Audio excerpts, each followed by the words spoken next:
Hello, everyone. Welcome to the very first episode of Ramble Rousing, the ADHD-filled MTG show where I speak to myself in my bedroom and just so happen to be recording at the same time.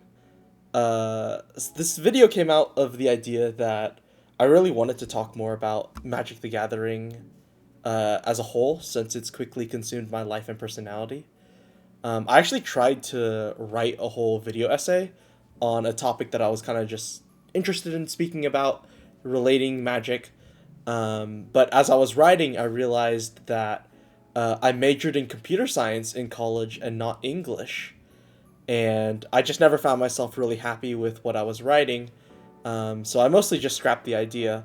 But I still wanted to find some sort of way to kind of just get my thoughts out there. So that's where the idea of this little talk show was born.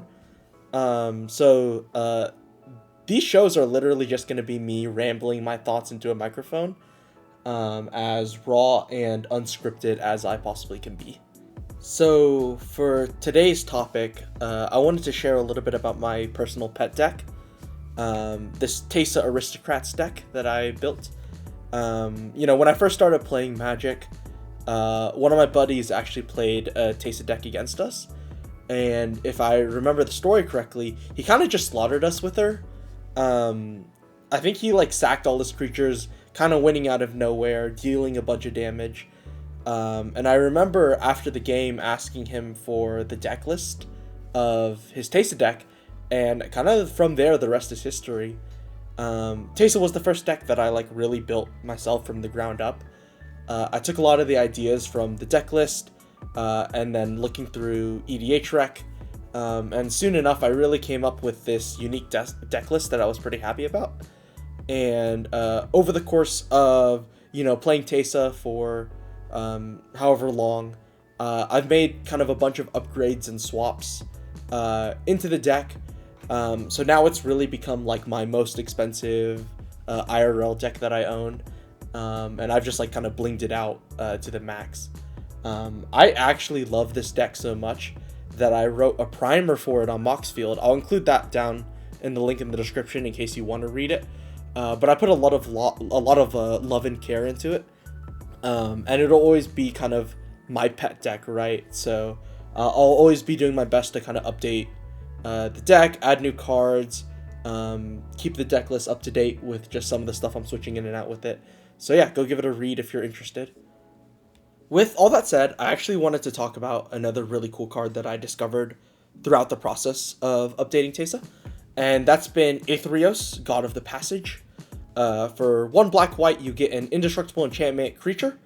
That it's an enchantment when your devotion is less than 7 to black and white.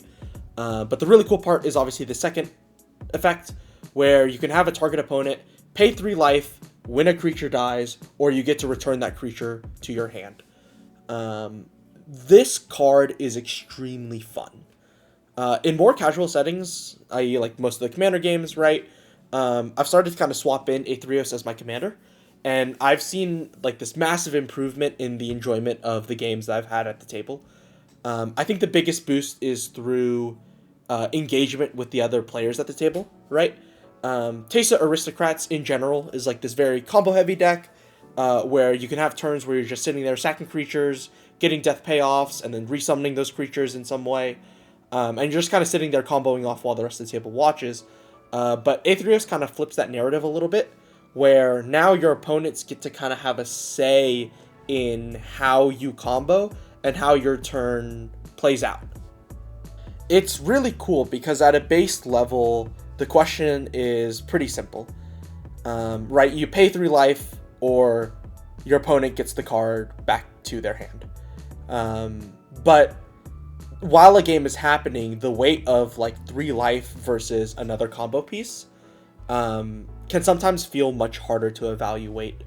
So let's say if I have a Ministrant of Obligation and a Zulaport Cutthroat on the battlefield, right? I sack the Ministrant of Obligation, dealing 1 damage to everyone, create 2 spirits. I then target someone with the death trigger from Aetherios, and then I ask them, pay 3 life or I get this card back in my hand. Is it worth for one player to pay 3 life to get rid of this ministrant recursion, or allow me to recast and recycle the minister for, you know, one more death trigger, 2 more spirits, possibly 2 more death triggers. It's kind of fun because I think there is surely some sort of like mathematical best answer when you ask the question, right? You always want to do the thing that has you take the least amount of damage. But when you're confronted directly with the choice of you take 3 damage or you stop everyone else from taking damage when I recur this creature, you start kind of getting into that like game theory, Prisoner's Dilemma, trolley problem style gameplay, which I'm really enjoy. And as much as I think that this, you know, does improve the fun factor, I will say this deck has felt much weaker playing Aetherios over Teysa.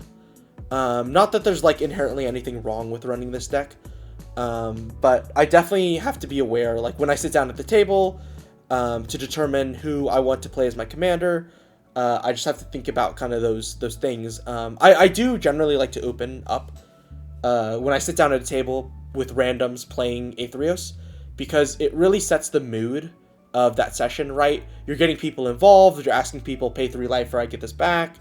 And I think it has really improved the mood of that session, right? Then subsequent games are a lot more fun, people are a little more relaxed, it's really cool. I'm happy to say that I've received a lot of compliments from the people I've played with about Aetherios. I think a lot of players, especially randoms at, you know, a game store, enjoy being engaged at the table. And so I think this is a really great takeaway just for like myself in my Magic career, so to speak. I still love my Teysa deck a lot, and it's still kind of one of my better built decks in my opinion. But now I kind of have this other way to enjoy this kind of like pile of cardboard that I built together. And I think that's pretty cool in general. Hello, this is post-editing Ethan here, realizing that I forgot to record an outro to this video, so that's what this is gonna be. I'm gonna attach it to the very end here. But thank you for watching the first episode of Ramble Rousing. I've been wanting to do this for quite a while, just get my thoughts that have been sinking in my head for quite a while out into a video format. If you like this kind of content, or if you like Magic the Gathering in general, please subscribe. I'm going to try to do more on this channel, more live play with my friends, more Ramble Rousings, more pack openings, all that good stuff. So yeah, please like, comment, subscribe, and stick around. But other than that, thank you so much for watching the video.